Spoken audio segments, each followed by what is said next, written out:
Y'all, I had no idea the night before I got induced that would be the last night I would have a full night's sleep.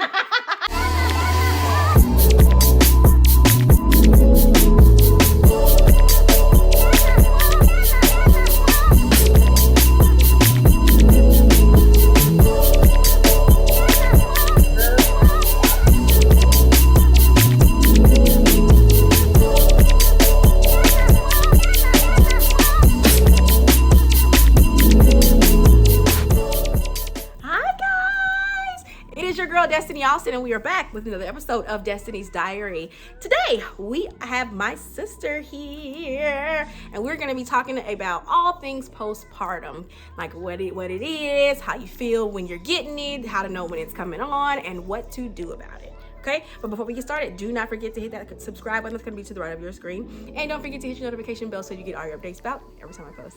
Okay, guys, I'm so excited to have my sister here. We're gonna have a great time. We've already been laughing like way too much, so we're gonna have a super duper fun time. Okay, so thanks so much for watching. Let's get started. So, what is postpartum depression? Per the Google definition, postpartum depression is depression that occurs after childbirth. Symptoms might include insomnia, loss of appetite, intense irritability, and untreated bonding with the baby. So postpartum is real, you guys. It truly is. And it's funny because before I had my last son, Chase, I had never experienced postpartum. So like, we're going to get into her story in a minute, but like when she was going through it, I was kind of like, ma'am, like, what's the problem? Like, seriously, what's the problem? Because I've never experienced that before. I'm like, we all here. You got support.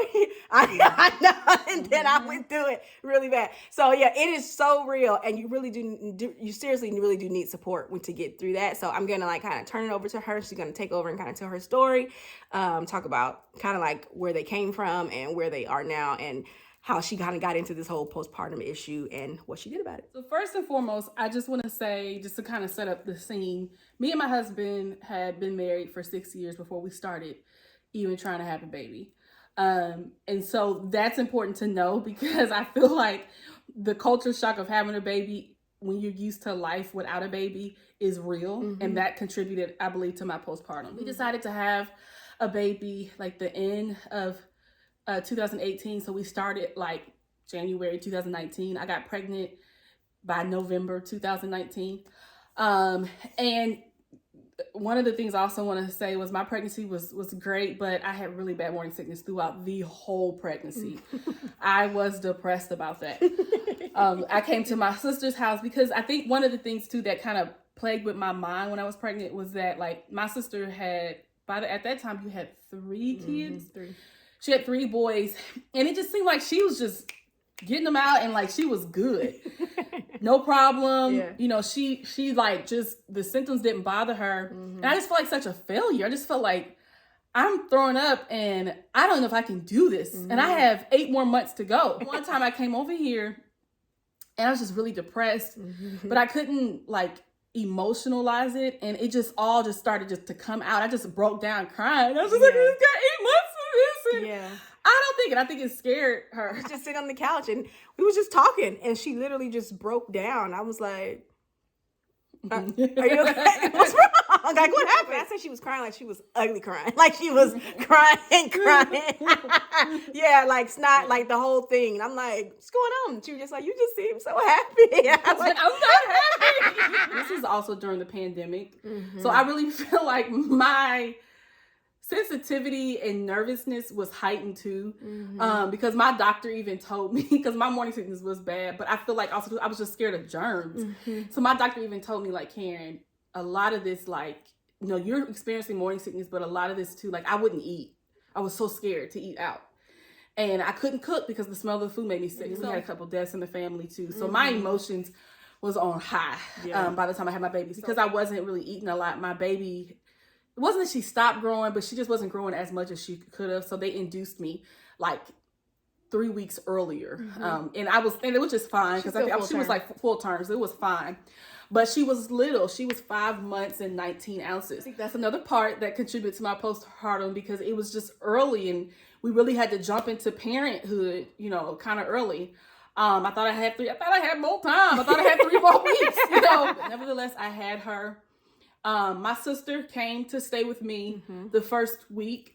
And she ended up leaving early because I think I felt like I could take on more than I should have. Yeah, I was supposed to stay with her for a whole week, and like halfway through, they seemed to be doing great. And I was like, hey, I got 3 kids at home. Like, you're doing good. You don't need me to stay here. I was like, yeah, you don't need me. You know, so when they went to the doctor's appointment that day, and I had texted her, I had like cleaned up everything, and I was like, hey, I'm gonna go ahead and head home. Y'all seem to be doing a great job. If y'all need me, call me. I'll come back if you need me.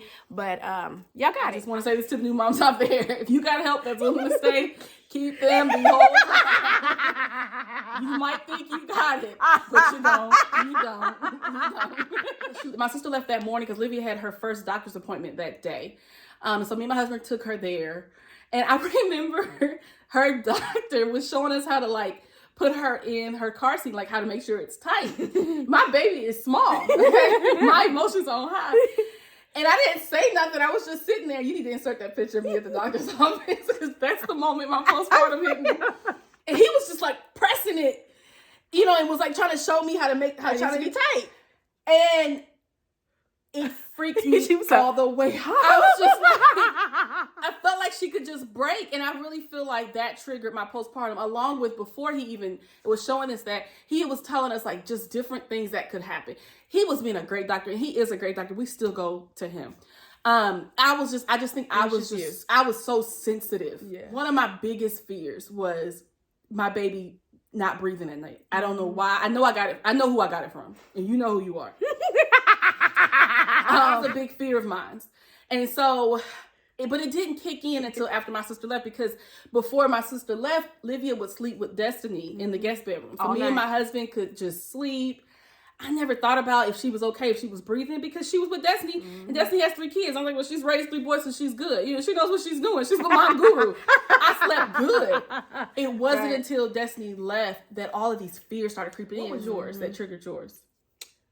You was just anxious, wasn't you? Well, that day, I don't think, when I had Chase, he was still in the NICU. He hadn't even came home yet. Yeah. So he was in the NICU, so I was worried about him, that I felt bad that I wasn't with him, at the hospital, but then I had 3 other kids to take care of at home.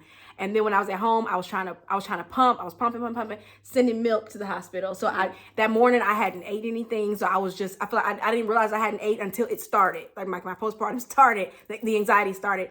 And then I was like, I need to eat something. So it wasn't nothing specifically. I think it was just accumulative of a lot of stuff that was going on. And it all just hit me all at one time. Oh, and then remember that I had a tubal. I had my tubes taken out. Oh. Also, so they said because normally when I have babies, I'm fine. They said they think it was the tubal, those extra hormones that were taken out, that sent me over. That her levels were off, and she said something else too. She didn't eat. Yeah. And that's a big thing. I know with me, because with my pregnancy, my appetite was weird.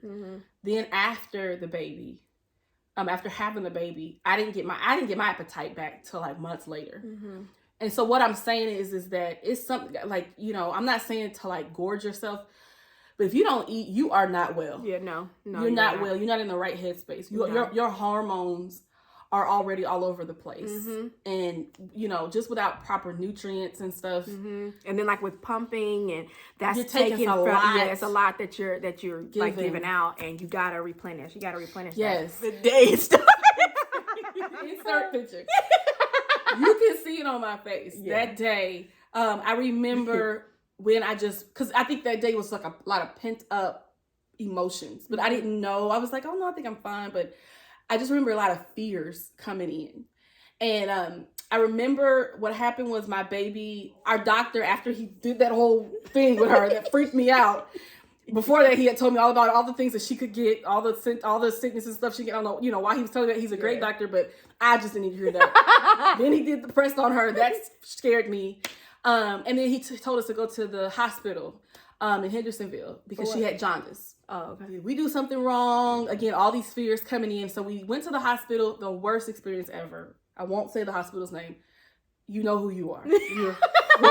We were there longer than we should have been. Like, they didn't even know we were sitting there for a minute. And then when they finally did see us, they took it to get us seen, just to even get her blood drawn or all these different things. But I remember my uncle Greg called me to check on me, him and his wife. And we had been there probably like 2 hours just waiting to be seen. And he was just talking to me and he was excited. You know, we was on the duo. And I think he asked like, by that time I think it was like 7 o'clock. And he was like, so Karen, how you feel? And I was just like, and I just started bawling. And he was like, oh, what's wrong? What's wrong? He immediately started praying. I don't know if he remembers that. And him and Auntie Tavi was like, she understands because she's a woman. And she's like, it's okay. Just get it out. You know, she didn't know what was wrong, but she just saying it's okay. It's okay. Just get it out. You know who you are. You know you do that. Yeah. It was 7 o'clock. And I say that because I remember I had the depression all day, but it really was set in at nighttime is when I would start getting afraid. Mm-hmm. I didn't like the nighttime. Mm-hmm. I was afraid that my baby was going to die. I hate to say that. Mm-hmm. I was afraid she was going to suffocate. I was afraid of that because I was so tired, y'all. I was so tired. I was afraid that I would be just out cold sleep and I wouldn't hear her. And for whatever reason, she felt that she couldn't call me and tell me to come back. Because I was like, if you need me, call me. I will come back. It's not a big deal. Let me know. And I had no clue she was going.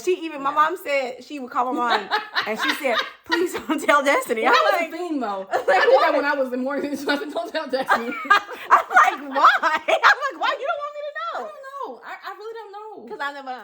I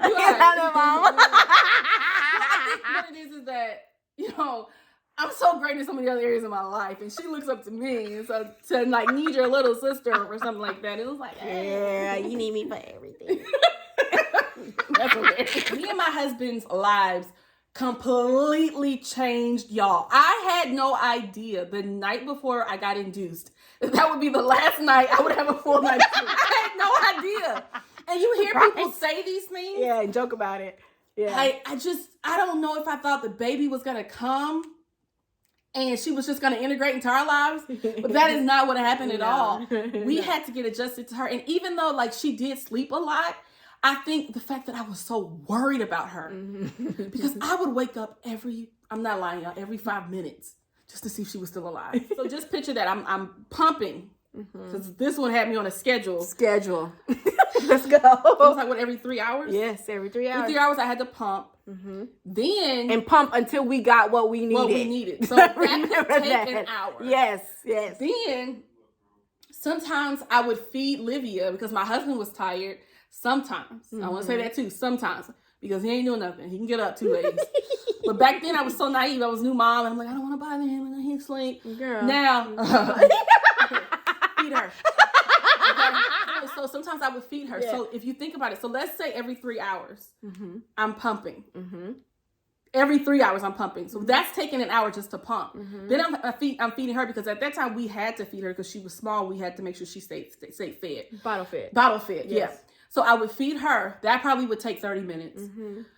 So by that time, that's an hour and a half. Yeah. That means now we got another hour and a half before I got to wake back up to do it all over again. So I was running off of a low sleep. I was tired. I wasn't eating. Mm-hmm. And I just remember that's when I was really watching Insecure a whole lot. And I just wanted to be in that show. I just wanted to leave. Yeah. I also remember not wanting to be in the same room with my baby. Mm-hmm. The first week, it bothered me because my poor husband. Now we bought so many things. Remember you bought the pack and play for us. Mm-hmm.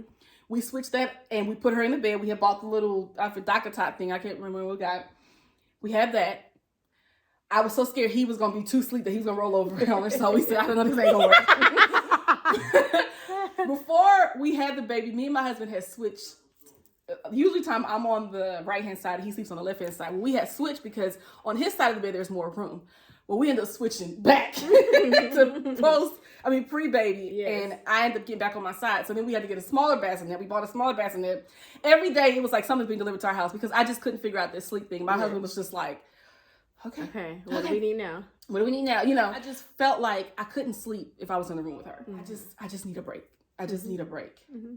And I went downstairs and slept on the couch. Mm-hmm. And let me say this, I don't like sleeping on the couch at all. That couch had never felt so good to me. It was baby free, husband free in the living room. Right. And for a moment, I felt like myself again. The next morning, I felt guilty because I felt like I just left my little family upstairs. And then my husband calls me on Duo and lets me see my baby, smiling.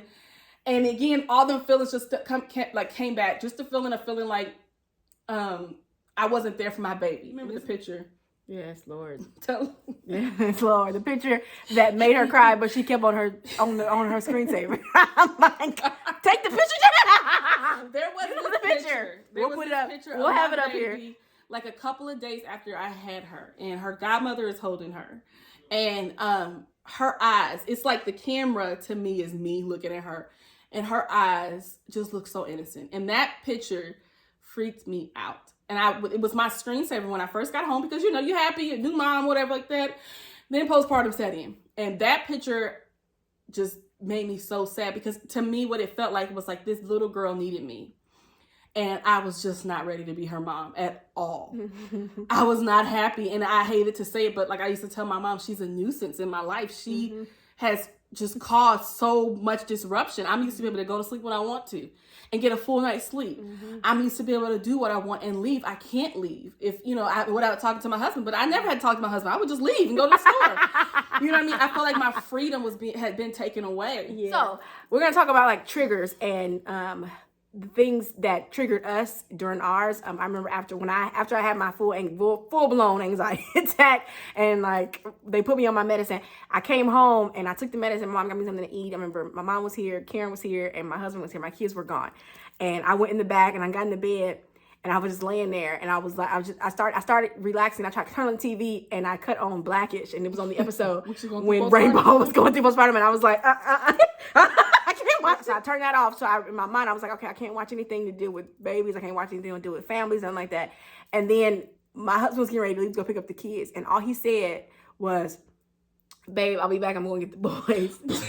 And like the panic just started all over again. I was like, he left. I said, "Mommy, I can't be here. I can't be here. They're coming here. I can't." And so I went and I stayed with my mom for like literally a week. But while I was there, I couldn't watch. I remember my daddy got in the bed with me, and he turned on TV, and I was like, "What's going on? Please, and he cut on Family Feud, and I was like, okay, I can watch this.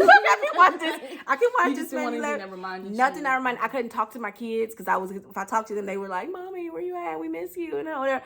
And it just made me feel terrible again, like I was a terrible mom. Like I got this one baby in the hospital that I'm not with, and I got 3 kids at home that I'm not with, and I'm enjoying not being with them, and this is terrible. Like my husband's off, and all the responsibilities on him. I'm just not helping him at all. I felt terrible, so I just wouldn't talk to anybody. So what were like some of your triggers? There was an episode on Insecure where one of the friends went through postpartum. I couldn't watch that one. Yeah, because I think when you're going through something like that, it's just too real. Yeah. And to me, I just wanted to stay away from it. Yeah. I didn't even want to name it postpartum. I'm just not able to say, oh, that's what I went through. I couldn't really look at pictures of my daughter. It would make me feel very guilty for just not wanting her to be in the house. I didn't want to hurt my daughter.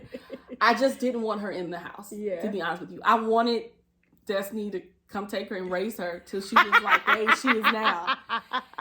And just knowing mommy, see, hi, okay, I gotta go, bye-bye.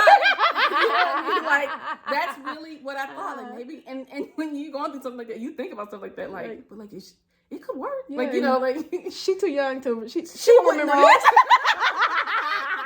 So let's talk medicine. Yes. The beautiful thing the Lord created for postpartum depression. Medicine. Zoloft. Wonderful thing. Zoloft. It's beautiful. It is safe for breastfeeding moms. If you're breastfeeding your babies, you can take Zoloft and you can still breastfeed. It's safe during breastfeeding. Please. Yes, because she was on the highest dosage. I was on the lowest dosage because I never needed any of it. So just the smallest dosage was enough for me. So just talk to your doctor about the dosages and the whole 9. And she's one who she's okay with taking pills all the time. I'm not. I don't want nothing controlling me. So because here recently, I've been weaning myself off of it, and I help with your doctor. But I'm saying before I got the help with the doctor, I was trying to wean myself off of it, and I started like triggering anxiety attacks all the time, and I was like, "What's going on?" Yeah, she was trying to go cold turkey. Yeah, and because I was just like, "Okay, I'm tired. I don't want this control in my life," and I stopped taking it, and then I was just like, like culture shock all over again. So you don't realize how important it is to consult with your doctor before you stop taking any medication. So they'll slowly wean you off of it, and you'll be fine. Because now I'm completely done with it, and I'm back to normal. I'm fine. But if you don't want to go that route, there's nothing wrong with it. Taking is not. medicine. It is not. It is not. Just understand, in our bodies, we have a chemical balance. Sometimes those chemicals get off. Yes. They get off, and all the medicine does is level you back out. Right. It just helps level you back out, and that's it. Right. It's the medicine is not it's not harmful. It's not something that you have to be dependent upon. If you don't mind being dependent upon it, then fine. If you do mind, like I do, eventually just wean yourself off of it. She doesn't mind, and that's fine. And it's neither. It's not a problem either way. Either one. My biggest thing, and she said it already, but talk to your doctor about a plan if that's something that you want to do. Come off, and I'm actually still on it because I'm about to have, with me and my husband actually trying for our next baby. Pray for us. Yes. And so I'm staying on my medicine because I just want to be prepared. Yeah, I do still have my hydroxyzine, so I do my hydroxyzine is as needed. If one day, so I'm not, the Zoloft is a daily pill. That's a daily one that you take consistently. You have to get that built up. You have to build it up in your system, and you take it every single day, like once a day. My hydroxyzine that I have is, because when I had my anxiety attack, I needed something to immediately help me and immediately balance me out. That's what the hydroxyzine did. So she had me on the Zoloft and the hydroxyzine as needed. So I still have my hydroxyzine that I take as needed. If I'm like a couple of days ago, I thought my son tested positive for COVID. And I was just like, shut up. Anxiety was like, and I was like this.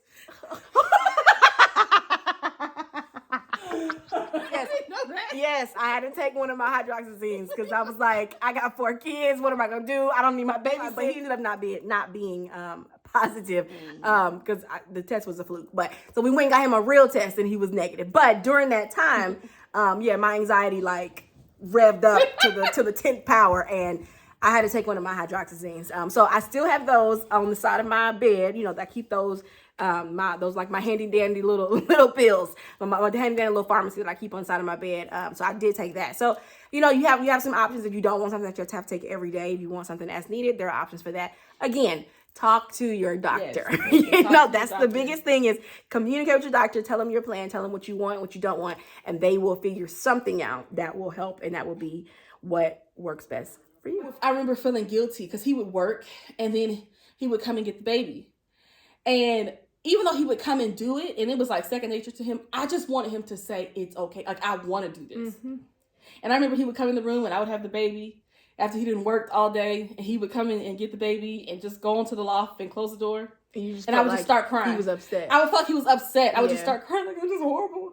And I remember going out there like, are you mad at me? And he'd be like, no, I'm not mad at you. But it was just like, he wasn't giving me any reassurance. Say something. I definitely understand that. I definitely understand that you need that affirmation. You need that affirmation that it's okay. I understand. I'm good. I've told my husband before. I always try to make sure he has downtime, and I'm like, no, y'all come out of there. Let daddy relax. Let daddy relax. No, babe, I'm good. You go do, and just let you know. Even if in my heart, I'm like, I want him to come on. Like, I want you to come back out here. Even if that's how I feel in my heart. I'm not going to let you know that because I want you to go and rest. And I want you to go and do you. Right. Sometimes do that for me. Right. Do that for me. Let me feel like it's okay. It's okay. You got it. I got it. Like, he did a really good job when I was going through mine. And I swear to say with my mom, because if you know my husband, he's not one that wants me to go and stay anywhere. Else. He is not. That is not him. He wants his family at home. So when I had to go stay with my mom, I literally was gone for a whole entire week. And when I would talk to him, he never was just like, okay, now when you come home, he was just like, do you feel like you're able to come home now? And I was like, babe, I don't know. He said, it's okay, just stay and get some rest. And if he only knew the weight that took off of my shoulders, just having him say that to me, letting me know, I got it. I'm good. You take care of you. Chase is at the hospital. He's good. I got the boys. You do you. You take some time and you take care of you. I was able to sleep heavier. I was able, when I wasn't sleeping and I was just laying in the bed, not doing nothing, I didn't feel guilty like he got all these kids at this house and I'm not there. I'm over here in the bed watching TV. I didn't feel any of that. And You're I have to talking good. apply. I have to apply my husband because he Yes. did it. But there was not always a time when that is a learned skill that comes with time, and this is our fourth Right. child. So with the you new know, dads, like, new dads, what we're saying is learn it. yes, learn it and understand that it's very important. It Dads, the one thing that you can always be is supportive. Yes. Supportive. If you don't know what to say, don't say nothing. Well, let me not say nothing. Don't say nothing. Say something supportive. Yeah, you know what I mean? Like, it's fine. It's fine. And say it in a positive tone and reaffirm her, baby, you're doing a great job. You know, baby, you're okay. I know you feel the type of way, but I just want you to know you're a great mom. You're doing a great job. Say that. So guys, that's all we have for you today. But you just want to wrap up the postpartum segment. Postpartum is real. Real. It is real. It truly is real. And not that I ever didn't think it was real. I never personally experienced it before Chase. So it wasn't something that I was just, I never thought about that. And I definitely never thought about it for my sister. I didn't understand it. But now, now we understand that thing. It's a whole different thing. And it is real. Our pieces of advice, know that it's real and it could happen to you. So don't think that you are exempt from it. It could happen to you. So it is real and it could happen to you. Know your triggers. Know what triggers your postpartum anxiety. Know what triggers your depression. Know all your triggers so that you can avoid those at all costs. Yes. Okay. Take your medicine. Take your medicine. It is okay. Take your medicine if you're on it. No, normally after you have a baby, they keep you on it for about 6 months. Yeah. And then if you want to come off of it, they slowly start weaning you off. But during those 6 months, take your medicine because it does take your hormones and everything to kind of get back to where it needs to be before it settles down. I mean, just to add to that too, and I'm wrapping up, but I feel like it's been a year in August since I had my baby. I'm just now starting to feel like myself, and it's October. Yeah. My daughter's birthday is August 7th. Yeah. And I told my mom, I'm just now, all the foods that I liked before I was pregnant, I just now am able to eat again. Yeah, it's a lot. I'm starting to finally feel like me again. I'm not, it's so, it literally, people would say, well, Karen, it's only been so many months. And I'd be like, but still I should be over it. No, it literally can take a year. And I'm about to do it all over. Yeah.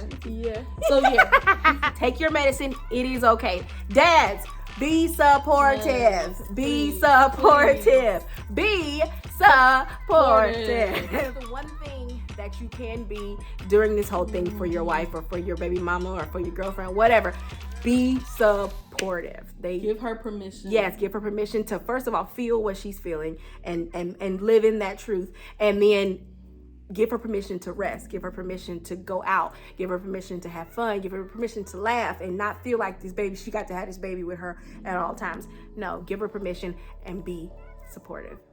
I really, really hope you enjoyed this video. This was so fun for us. Of course, this is my sister. We have fun. We laugh all the time. Laugh and talk all the time. But I hope you enjoyed this. And if you have any questions, please leave them in the comment section below. Disclaimer, I am not, and she is not, we are not any type of doctors or allowed to give any type of medical advice. That's why we kept saying the whole time, talk to your doctor. Yes. Talk to your doctor. This video is solely about our experience, our what we went through, and just our view on our postpartum experience. So that's what we're talking about. It's not any type of medical advice for you. You need to talk to your doctor about what you need and what's the best plan for you. Yeah. Okay. But if you have any questions or concerns about, our experience or postpartum from our perspective of postpartum, leave them down in the description box below, and we'll be sure to answer and get back with you as soon as possible. Okay, guys? Again, thank you all so much for watching. Don't forget to like, comment, and subscribe. Hit the subscribe button. It's going to be down to the right of your screen. And don't forget to hit your notification bell so you get your updates about the next videos that are to come. Okay, guys? Again, thank you all so much for watching. This is my sister, Karen Frontage, and our little baby niecey, Lydia. Okay, guys? We love her. We really do love her. We do. She's allowed in the house now. Oh, She's allowed in the house. This is the fun stage. Yes. I like independent babies. Yes, and if you want to see her first birthday, please click this link right up there to go and watch her first birthday, okay? Thanks again, guys, for watching. Have a good one. Bye.